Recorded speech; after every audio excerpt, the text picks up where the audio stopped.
Bonjour, alors mon nom est Céline Bouffard. Je suis l'animatrice du volet Personnes proches aidantes d'aînés de la communauté de pratique aînée. Aujourd'hui, nous avons avec nous M. Steve Ménard, qui est directeur de l'appui Saguenay-Lac-Saint-Jean. Aujourd'hui, Steve vient nous présenter une initiative concernant le répit en période de pandémie. Alors, sans plus attendre, M. Ménard, je vous laisse la parole. Alors, bonjour tout le monde. Merci Céline. Donc, moi aujourd'hui, je suis là pour vous parler en fait d'une initiative qu'on a eue au Saguenay-Lac-Saint-Jean concernant l'adaptation des services de répit en temps de pandémie. Donc, nous, en tant que bailleur de fonds pour un service de répit, c'est sûr qu'on a la responsabilité d'offrir un service qui est vraiment adapté aux besoins de la clientèle et surtout qui est d'une qualité irréprochable.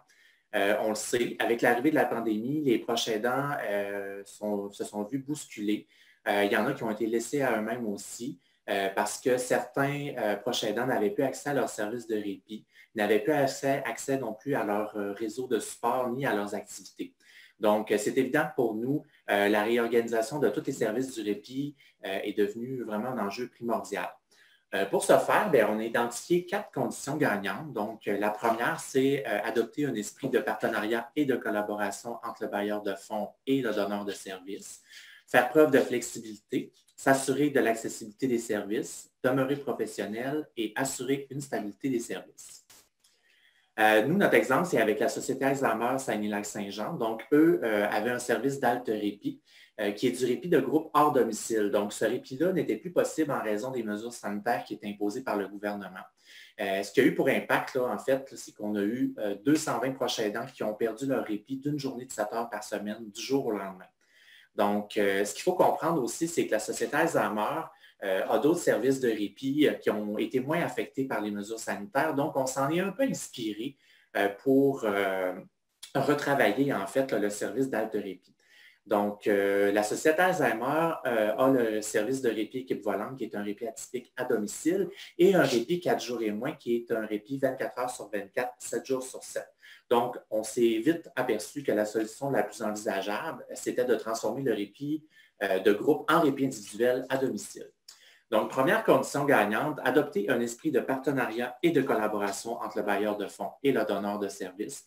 Donc, ce que ça veut dire, en fait, c'est que nous, on a joué un rôle de proactivité. Donc, on a assuré un rôle de leadership auprès du donneur de services en leur disant, écoutez, là, on voit que le service d'haltérépie doit être suspendu pour une durée X. Donc, qu'est-ce qu'on peut faire pour ne pas laisser ces gens-là à eux-mêmes? Ce qu'on a fait, c'est qu'on a rappelé, en fait, tous les proches aidants, les 220 proches aidants, pour voir, en fait, quels étaient leurs besoins durant cette coupure de service-là. Donc, certains disaient non, moi, je préfère rester à la maison avec mon aidé puis pas avoir de service. Puis d'autres disaient, écoutez, moi, si c'est possible, j'aimerais ça avoir le service directement à mon domicile. Donc, on était vraiment à l'écoute des nouveaux besoins des proches aidants. Ensuite, mobiliser, rassurer et conscientiser le personnel qui va à domicile. Si toute la pandémie est inquiétante pour les proches aidants, elle est inquiétante également pour les accompagnateurs répit qui allaient à domicile. Donc, c'est ça. Il fallait vraiment les rassurer puis leur expliquer qu'avec le matériel de protection, dans le fond, qu'il n'y avait pas de danger. Ensuite, on avait adapté son offre de service selon les besoins de la clientèle et non selon la facilité. Ça aurait été très facile pour nous de dire, bon, on va transformer ça en répit du lundi au vendredi de 8 à 4. Mais non, nous, on a préféré écouter vraiment les besoins des proches aidants. Donc, s'il y en a qui avaient des besoins les soirs, les fins de semaine, on s'est arrangé pour être en mesure de leur donner.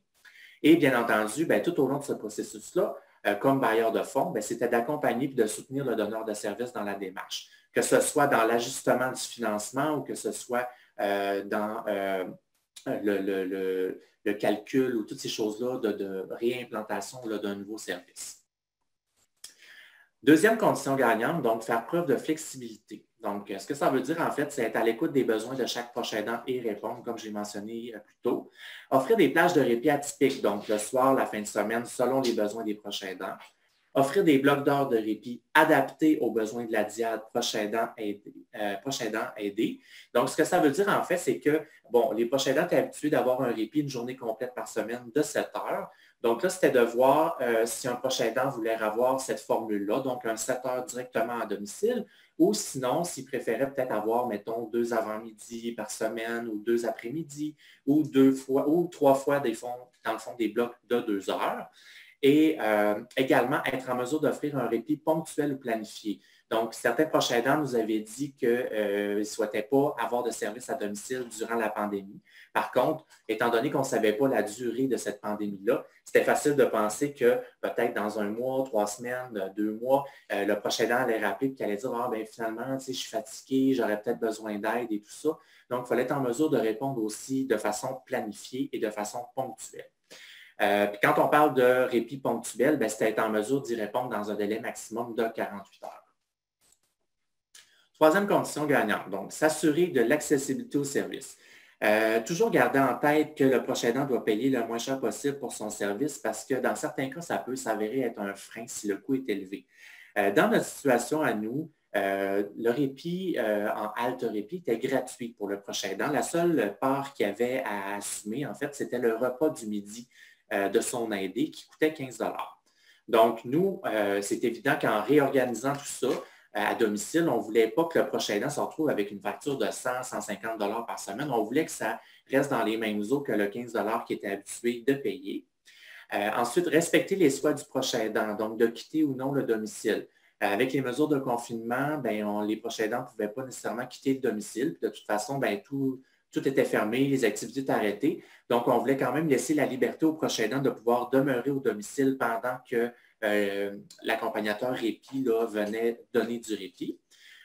Ensuite, rendre l'utilisation facile. Donc, ce qu'on voulait, c'était que la prise de rendez-vous soit rapide, qu'on n'ait pas 56 millions de questions à poser à chaque fois. Donc, c'est ce que ça voulait dire, c'était vraiment d'ouvrir un dossier complet dès le début pour que par la suite, tout soit facile pour le proche aidant. Et, bien entendu, prioriser les proches aidants de personnes atteintes de la maladie d'Alzheimer déjà connues du réseau. Donc, ce qu'on veut dire par là, c'est qu'on voulait que ce nouveau service de répit-là s'adresse principalement aux gens qui avaient perdu le service d'aide de répit avant de l'offrir à d'autres proches aidants.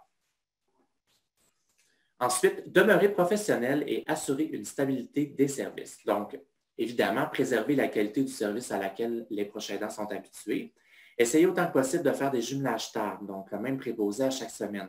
On le sait, quand on travaille avec de la clientèle qui a des troubles neurocognitifs, ben, le moindre petit changement peut les déstabiliser, peut les faire régresser, peuvent aussi occasionner de la méfiance et tout ça. Donc, d'envoyer toujours la même préposée ou le même préposé à chaque semaine, bien, ça fait en sorte qu'il y a un climat de confiance qui s'installe, autant pour le proche aidant, mais aussi pour l'aider.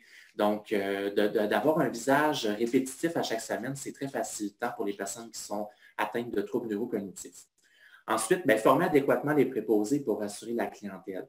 Ce qu'on veut dire par là, c'est en fait, c'était qu'on a formé les préposés pour bien porter le matériel de protection, donc soit le masque, soit la visière, soit la jaquette, soit les gants, puis être en mesure d'avoir un bon discours aussi pour rassurer une fois rendu à domicile, donc pour pas que le proche aidant ou l'aidé soit inquiet de contacter la COVID, de contracter, pardon, la COVID. Donc, c'était vraiment de les former pour avoir un bon discours puis d'avoir des équipements adéquats. Ensuite, on avait avoir des préposés sur appel pour faire face au débordement. Donc, tous nos proches aidants, dans le fond, qui n'ont pas accepté d'avoir des services au début durant la pandémie, c'était de garder en tête que du jour au lendemain, ils pouvaient nous appeler pour nous demander du répit. Donc, c'était d'avoir un peu, si on veut, une équipe là, sur appel pour pouvoir faire face au débordement s'il y a lieu. Donc, tous ces beaux efforts-là, nous ont permis de développer une offre qui était vraiment adaptée aux réels besoins des proches aidants dans le contexte de la pandémie. Parce que cette pandémie-là a forcé, en fait, là, les proches aidants à complètement revoir leur façon de faire, leurs habitudes de vie.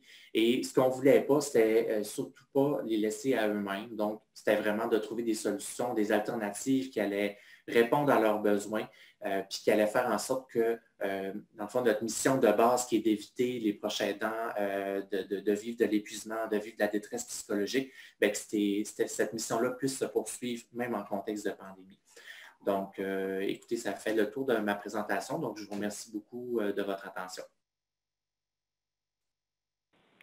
Alors, merci, M. Ménard, de nous avoir partagé votre expérience. Pour ceux qui veulent réagir à la capsule, c'est possible de le faire dans notre forum. Vous pouvez aussi remplir notre formulaire de satisfaction, là. Le lien va être au-dessus de la capsule. Donc, encore une fois, merci beaucoup et je vous dis à bientôt pour une prochaine capsule.